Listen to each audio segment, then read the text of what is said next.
Selamat siang pemirsa, aksi teror mengguncang ibu kota Prancis, Paris. Penembakan dan ledakan melanda 7 lokasi di kota Paris. Lebih dari 150 orang dikabarkan tewas dalam aksi teror tersebut. Presiden Prancis François Hollande yang sedang menonton pertandingan sepak bola antara Prancis dan Jerman berhasil selamat dievakuasi dari Stadion Stade de France. Bersama saya Winda Irawan, inilah kabar siang selengkapnya.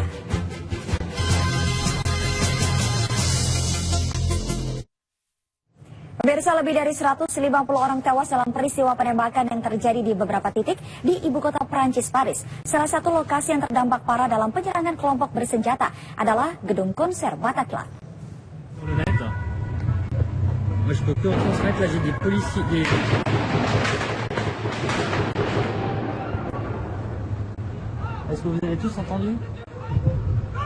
Prancis digoncang aksi teror. Jumat malam, aksi penembakan dan ledakan terjadi di sejumlah wilayah di pusat kota Paris. Sekelompok orang bersenjata menyerbu sejumlah lokasi umum di kota ini. Salah satunya adalah gedung konser Bataclan.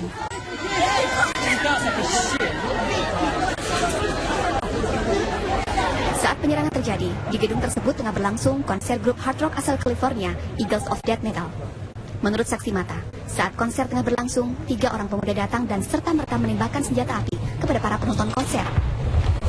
Para pelaku pun menyandera pengunjung gedung konser Bataclan. Ratusan orang tewas akibat penyerangan di gedung ini.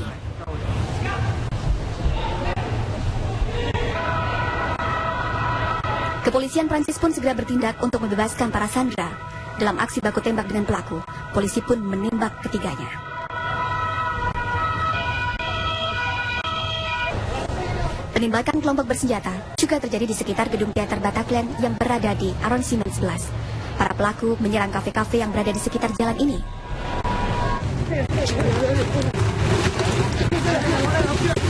Di saat yang bersamaan, di Stadion Stade de France, aksi bom bunuh diri pun terjadi saat laga persahabatan dengan Jerman tengah berlangsung. Laga ini dihadiri oleh Presiden Hollande. Polisi pun segera mengevakuasi para penonton yang berada di stadion ini. Akibat aksi penembakan dan peledakan di ibu kota Prancis ini, setidaknya lebih dari 150 orang tewas. Aparat yang terkait pun telah menutup sejumlah perbatasan Prancis dan menyatakan negara dalam keadaan darurat.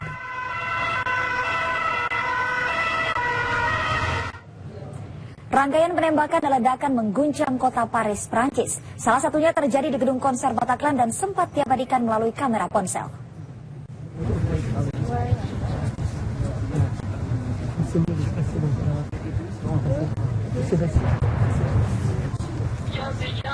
Suara ledakan besar di dekat gedung konser Bataclan ini sempat terekam melalui kamera ponsel.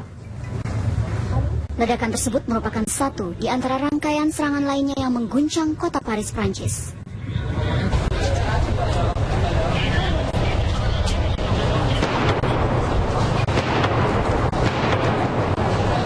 Selain ledakan, rangkaian suara tembakan senjata otomatis juga terdengar di sekitar gedung yang menjadi lokasi penyanderaan.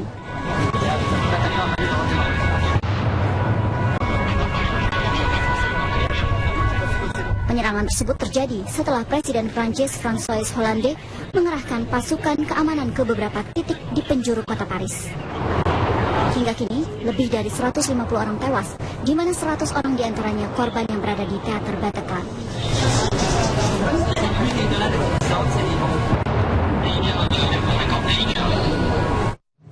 Presiden Prancis François Hollande melalui pidatonya di televisi dan radio telah mengumumkan situasi negara dalam kondisi darurat. L'ensemble du territoire. La seconde décision que j'ai prise, c'est la fermeture des frontières. Nous devons nous assurer que personne ne pourra rentrer pour commettre quelque acte que ce soit. Et en même temps que ceux qui auraient pu commettre les crimes qui sont hélas constatés puissent également être appréhendés s'ils devaient sortir du territoire. C'est une terrible épreuve qui, une nouvelle fois, nous assaille. Nous savons d'où elle vient, qui sont ces criminels, qui sont ces terroristes. Nous devons, dans ces moments si difficiles, et j'ai une pensée pour les victimes, très nombreuses, pour leurs familles, pour les blessés, nous devons faire preuve de compassion et de solidarité.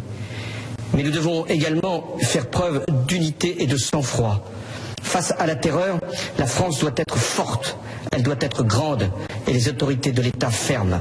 Nous le serons.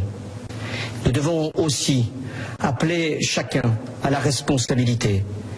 Ce que les terroristes veulent, c'est nous faire peur, nous saisir d'effroi. Il y a effectivement de quoi avoir peur, il y a l'effroi. Mais il y a, face à l'effroi, une nation qui sait se défendre, qui sait mobiliser ses forces et qui, une fois encore, saura vaincre les terroristes. Françaises, Français, nous n'avons pas terminé les opérations. Il y en a encore qui sont extrêmement difficiles. C'est en ce moment même que les forces de sécurité font assaut, notamment dans un lieu à Paris. Je vous demande de garder ici toute votre confiance dans ce que nous pouvons faire avec les forces de sécurité pour préserver notre nation des actes terroristes. Vive la République et vive la France. Sementara itu atas nama bangsa Indonesia, Presiden Joko Widodo menyampaikan duka cita mendalam terkait aksi teror di Paris, Prancis. Menurut Jokowi, terorisme apapun bentuk dan alasannya tidak dapat ditolerir. Berikut pernyataan Presiden Joko Widodo.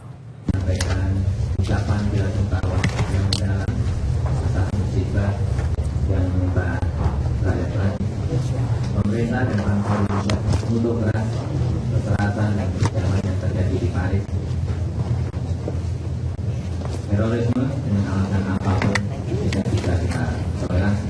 Dan Indonesia menunjukkan kemampuan untuk memperkuat kerjasama internasional dalam menghadapi terorisme. Lalu bagaimana kondisi terkini di Paris? Segera kita bergabung dengan Ash Haryadi, Wakil Dubes Republik Indonesia di Prancis. Bapak Ash Haryadi? Ya, siap. Selamat pagi. Pak Ash Haryadi, setelah penyerangan yang terjadi malam tadi, bagaimana kondisi terkini di sana saat ini? Sampai sekarang yang masih dilakukan adalah oleh tim medis, pada umumnya masih menangani para korban, dan umumnya memang dilakukan oleh rumah sakit setempat, yaitu di Paris nomor 15, wilayah Paris nomor 11. Pak Haryadi, apakah sudah ada data, apakah memang ada warga negara Indonesia yang menjadi korban akibat serangan tersebut? Sejauh ini alhamdulillah tidak kita peroleh data, tidak diperoleh laporan dari para warga kita di berbagai kantong masyarakat atau organisasi kemasyarakatan, sehingga data tersebut diharapkan tetap seperti itu. Jadi bisa dipastikan dari lebih dari 150 korban tewas tidak ada warga negara Indonesia di dalamnya? Memang tidak ada keterangan resmi sejauh ini oleh pemerintah Prancis.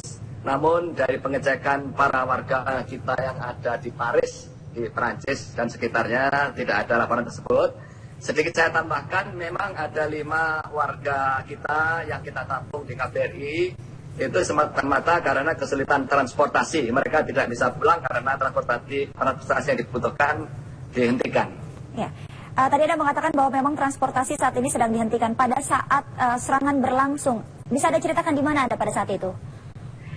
Saya sendiri jauh dari tempat kejadian, sedikit di luar kota Paris, dan kita tidak mendengar apa-apa. Setelah peristiwa terjadi, baru kita sadar bahwa terjadi peristiwa tersebut, dan kebetulan saya juga memakai transportasi umum yang pada waktu itu masih berjalan, namun sudah diumumkan bahwa di poin-poin tertentu akan ditutup gitu. Jadi para penumpang sudah aware bahwa ada kejadian yang luar biasa tersebut.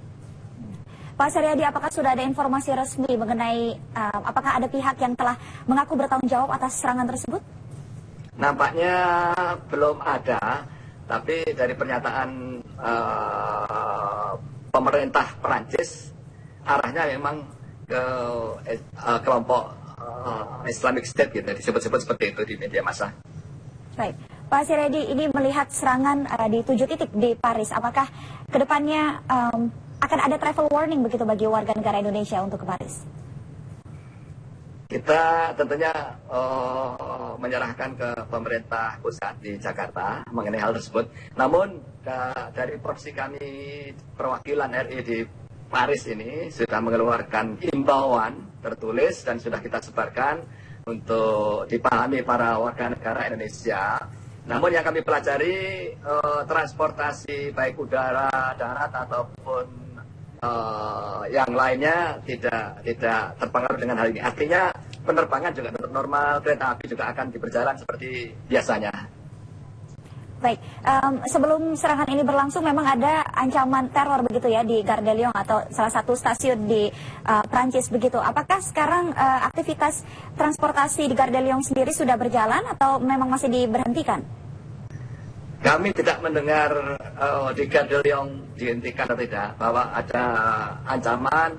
Memang terjadi beberapa kali sebelum ini. Hanya yang nampaknya di luar dugaan adalah serangan yang begitu besar, bahkan disebut terbesar setelah Perang Dunia Kedua terjadi di Paris ini.